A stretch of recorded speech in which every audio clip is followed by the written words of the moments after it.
Kembali belajar bersama Bu An. Bagaimana kabar anak-anak hari ini? Semoga hari ini anak-anak tetap sehat dan juga semangat dalam belajar. Kali ini Bu An akan membahas materi buku tematik kelas 3, tema 7 perkembangan teknologi, subtema 1 perkembangan teknologi produksi pangan, pembelajaran 6. Materi ini ada di halaman 51 sampai dengan 59. Baik anak-anak, Ibu langsung membahas materinya ini. Materi pembelajaran 6, ayo membaca anak-anak. Siti, Dayu, Lani, Udin, Beni, dan Edo ingin belajar membuat tempe. Di sekitar tempat tinggal mereka ada tempat pengolahan tempe. Sebelumnya mereka telah membaca beberapa informasi tentang pembuatan tempe. Bacalah teks bacaan berikut. Cara membuat tempe. Kedelai merupakan hasil perkebunan yang memiliki banyak manfaat. Tempe adalah salah satu hasil teknologi pangan dari kedelai. Cara membuatnya cukup mudah. Kacang kedelai digunakan untuk membuat tempe. Selain itu, ditambahkan ragi tempe serta daun pisang. Pertama, kacang kedelai dicuci hingga bersih.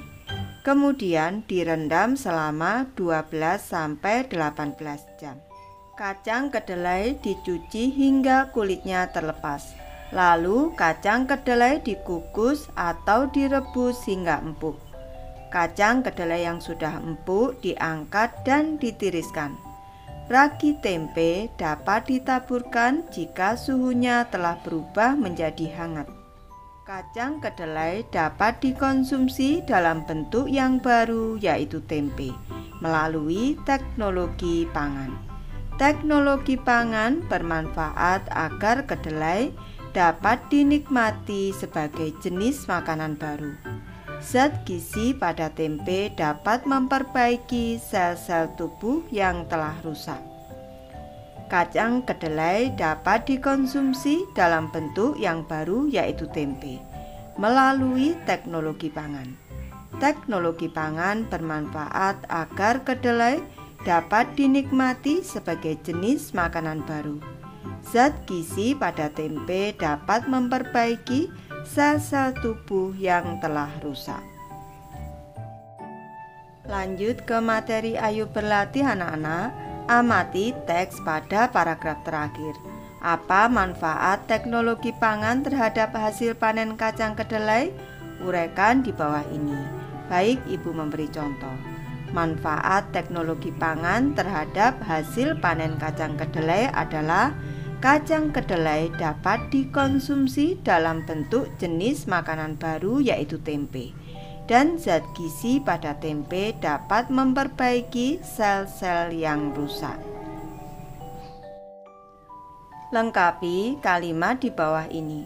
Gunakan kata-kata dalam kotak untuk membantumu. Di sini kata-kata dalam kotak sudah ada kata konsumsi, kedelai, teknologi, proses, dan suhu. Baik, di sini Ibu sudah memberi contohnya anak-anak.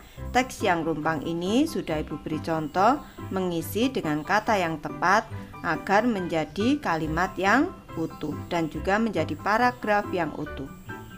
Tempe merupakan salah satu makanan yang diolah melalui teknologi pangan. Bahan utamanya adalah kacang kedelai dan ragi tempe. Ragi tempe berguna dalam proses perubahan dari kacang kedelai menjadi tempe. Ragi tempe ditaburkan di atas kacang kedelai saat suhu kacang kedelai rebus telah turun menjadi hangat. Setelah 1 atau 2 hari, kedelai akan berubah menjadi tempe. Konsumsi tempe akan memberikan manfaat yang baik bagi tubuh. Lanjut ke materi ayo mengamati anak-anak. Siti, Dayu, Lani, Udin, Edo, dan Beni ikut serta membuat tempe. Mereka bekerja sama menyiapkan proses pembuatan tempe. Udin dan Edo menyiapkan kompor dan panci. Dayu mencuci kacang kedelai dibantu oleh Lani.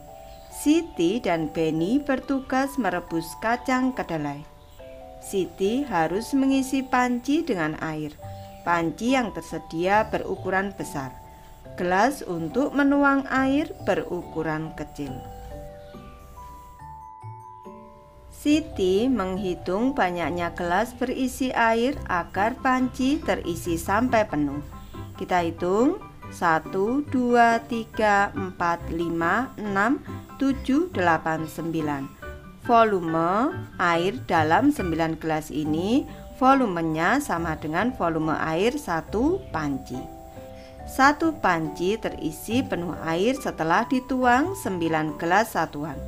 Artinya volume 1 buah panci setara dengan 9 gelas satuan.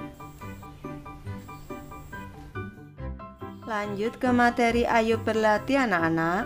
Jika air di gelas dituangkan ke dalam panci, lingkari volume air yang lebih banyak. Karena yang paling banyak di sini kita hitung ada 1, 2, 3, 4, 5, 6, 7, 8, 9, 10 gelas air anak-anak, maka volume yang paling besar itu di sini. Volume yang paling banyak adalah di panci yang diisi dengan 10 gelas air. Ibu lingkari anak-anak. Lanjut ke materi, ayo berdiskusi. Bacalah teks bacaan berikut. Setelah membuat tempe, Siti dan teman-teman akan mengolah tempe yang sudah jadi. Mereka membayangkan menu masakan yang akan dibuat dari tempe. Siti ingin membuat tempe balado karena Siti suka pedas. Edo ingin membuat semur tempe karena Edo suka rasa manis. Lani ingin membuat tempe asam manis karena Lani suka rasa asam dari saus tomat.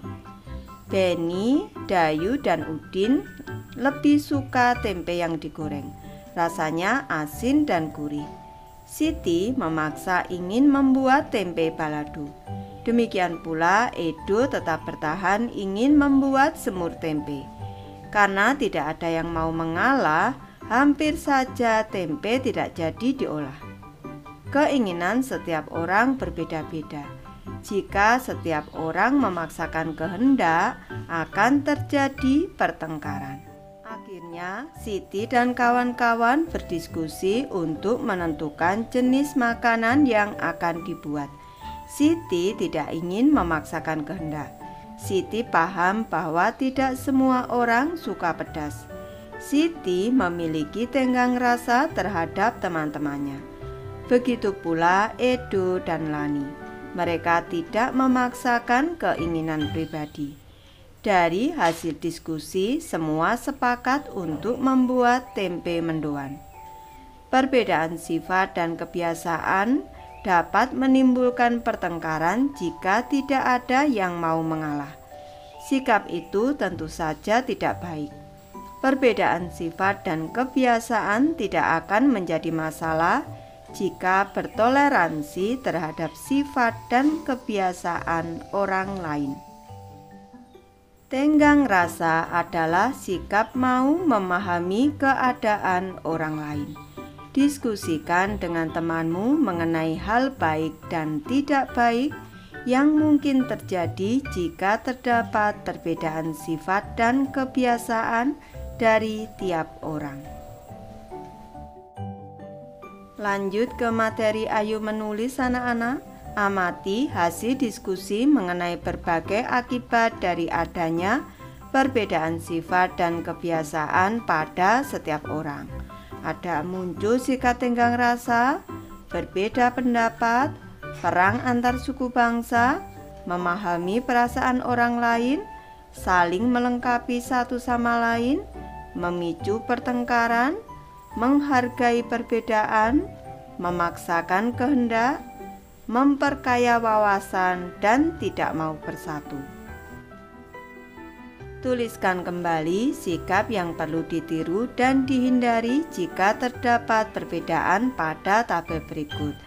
Ibu bacakan yang perlu ditiru dulu, yaitu muncul sikap tenggang rasa, memahami perasaan orang lain, saling melengkapi satu sama lain, menghargai perbedaan, dan memperkaya wawasan. Sedangkan yang perlu dihindari adalah berbeda pendapat, perang antar suku bangsa, memicu pertengkaran, memaksakan kehendak, dan tidak mau bersatu. Sikap yang perlu ditiru memberikan akibat yang positif atau baik. Sikap yang harus dihindari adalah sikap yang dapat memberikan akibat negatif atau tidak baik. Baik, Ibu sudah selesai membahas materi ini. Terima kasih anak-anak sudah menonton.